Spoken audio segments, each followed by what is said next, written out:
So as a rule of thumb, I dislike parasites, or rather, to be more accurate, I view them in the same way that some other people view tall heights or bugs. To speak plainly, I have a phobia of them, and if possible, would prefer to have nothing to do with them. That being said, I'm going to be reviewing a series in which they not only feature prominently, but is even named after them. Ladies and gentlemen, may I introduce Parasite, which is pretty much Parasite except with a Y instead of an I, because everyone knows misspelled words makes things way cooler. Anyways, on with the review. You got to know it's how we I give that just for being you must be absolute predator we do not. The story starts when strange worm-like creatures called parasites appear on Earth. They can take over humans by burrowing into their brain. Our protagonist Shinichi has a parasite that burrows into his arm by mistake, and he gains what is pretty much an amoral sentient arm with transforming powers and incredible combat ability. This proves to be useful because the parasites who've taken over humans properly tend to like to go nomming on other humans, especially those who know about their existence, and we get lots of Shinichi versus human-controlled parasite fight scenes. This is hardly the only basis of the story though. Interspersed between the action, we got to watch two journeys, that of our protagonist coming to terms with what he's become, and that of the parasites' search for their place in the world that they now occupy. Both these journeys are interesting, and unlike the classical save the world, coming of age, and mighty quest for epic loot, these stories are actually seldom told.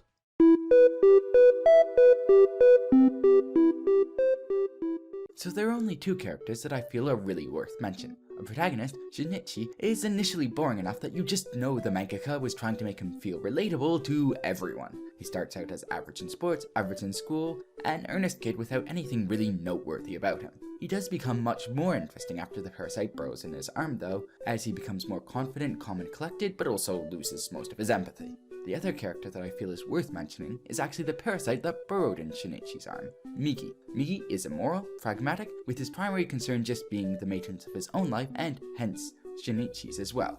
He does actually have a sense of curiosity though, which I find at times makes him almost more like a cute side character than an abhorrent monster. I find it interesting that just as Shinichi seems to have become more cold and pragmatic as the series went on, gaining some of Migi's traits, Migi also seems like he may have gained just the tiniest shred of humanity by the end of the series.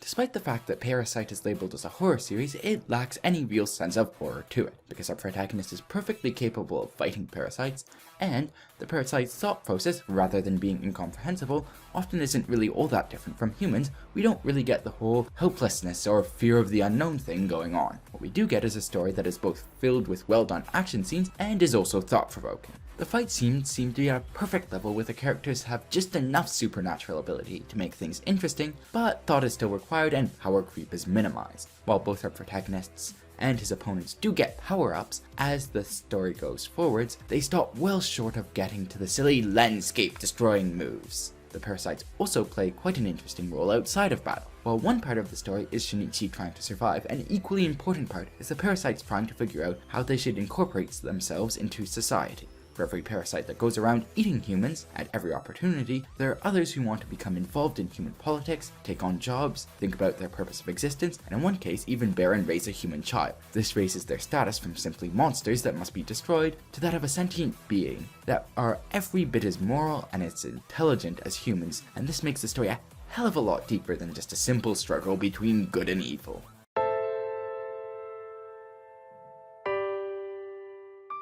One big problem I had with Parasite was there was a complete lack of likable characters. Although there were a fair few character deaths within the story, and a number of close calls as well, I can't say there was ever a time where I was particularly nervous about an impending threat to a character, or sad when any of the characters died. Generally, characters seem to fall into one of two categories. First, we have the boring and annoying, like Psychic Stalker Girl and the protagonist's love interest, whose entire character can pretty much be summarized as damsel in distress, and we also have the unsympathetic, which is pretty much a description of all the parasites. As a result, I can't say there was ever a time where I was really emotionally invested in the story. My other problems are fairly minor.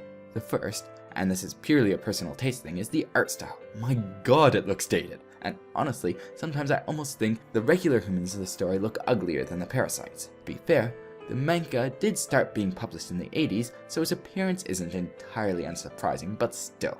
The other minor issue I had wasn't a particular problem for me, but some people may find this manga to be just a bit gory. Decapitation, impaling, and being eaten alive are all pretty common causes of death in this story, and graphically displayed too, so if that's not your thing, you might not want to read this.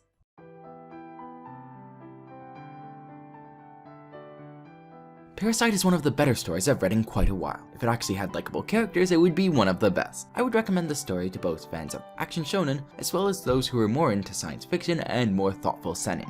The only caveat being that you've got to have a good stomach for gore. For people who've already read Parasite and are looking for something similar to read, I would suggest Attack on Titan, if for some bizarre reason you haven't already read it. And also World Embryo, which chances are you haven't. Thanks for listening to this review. Cheers!